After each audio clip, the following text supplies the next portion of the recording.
A'udzubillahi minasyaitonirrajim. Bismillahirrahmanirrahim. Nahmadu wa nusalli ala rasulil karim. Amma ba'.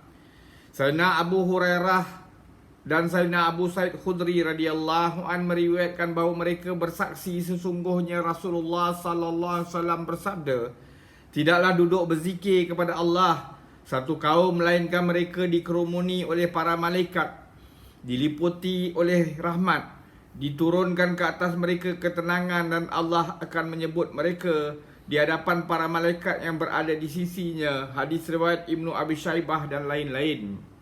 Sayyidina Abu Hurairah dan Sayyidina Abu Sa'id Khudri radhiyallahu an meriwayatkan bahawa mereka bersaksi sesungguhnya Rasulullah sallallahu alaihi wasallam bersabda, tidaklah duduk berzikir kepada Allah satu kaum melainkan mereka dikerumuni oleh para malaikat, diliputi dengan rahmat, diturunkan ke atas mereka ketenangan, dan Allah menyebut mereka di hadapan para malaikat yang berada di sisinya.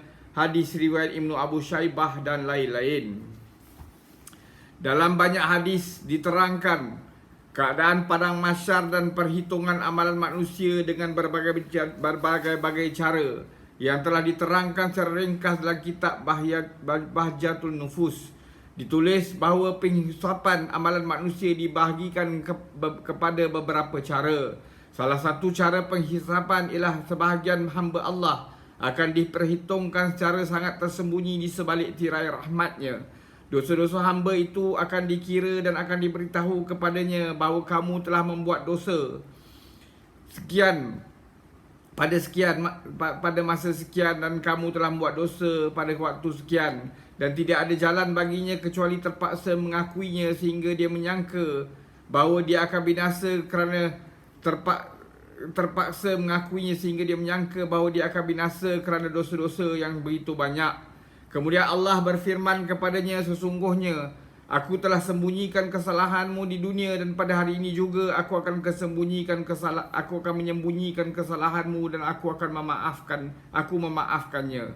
Apabila orang itu dan orang yang seumpamanya keluar daripada mahkamah ilahi, maka orang ramai melihatnya dan berkata, alangkah berbahagianya hamba ini yang langsung tidak melakukan apa-apa jua dosa. Ini adalah kerana mereka sama sekali tidak mengetahui dosanya. Begitu juga terdapat satu cara penghisapan lagi. Seorang yang mempunyai dosa kecil dan besar akan dihadapkan ke hadapan Allah. Lalu Allah akan memerintahkan supaya dosa-dosa yang kecil digantikan dengan kebajikan. Lantas orang itu dengan segera berkata bahawa terdapat dosaku yang masih belum disebutkan di sini. Kemudian disebutkan lagi dan kita sebut berbagai-bagai cara manusia dihadapkan dan amalan mereka diperhitungkan. Terdapat satu kisah dan sebuah hadis bahawa Rasulullah sallallahu alaihi wasallam bersabda, aku mengenali orang yang akhir sekali dikeluarkan dari neraka dan yang paling akhir sekali dimasukkan ke dalam syurga. Seorang akan dipanggil dan diperintahkan kepada malaikat, sekarang jangan sebut dosanya yang besar, hadapkan di hadapannya dosa-dosanya yang kecil sahaja. Setiap satu dosanya akan disoal, dia akan diperingat tentang dosanya dan diberitahu masa dosa itu dilakukan. Dia tidak dapat mengingkari dosanya itu, malahan dia akan mengakui satu persatu dosa-dosanya. Lantas Allah berfirman, tukarkan dosa-dosa hamba ini dengan kebajikan. Maka dia pun dengan segera akan berkata, banyak lagi dosaku yang masih belum disebutkan. Dalam menceritakan kisah ini, baginda SAW juga turut tersenyum. Semoga Allah Ta'ala bagi kita taufik untuk kita ambil iktibar, amalkan dan sampaikan. Subhanallah bihamdihi, subhanakallahumma bihamdika, asyhadu an la anta astaghfiruka wa atubu ilaik. Subhana rabbika rabbil izzati amma yasifun, wa salamun al mursalin, walhamdulillahi rabbil alamin.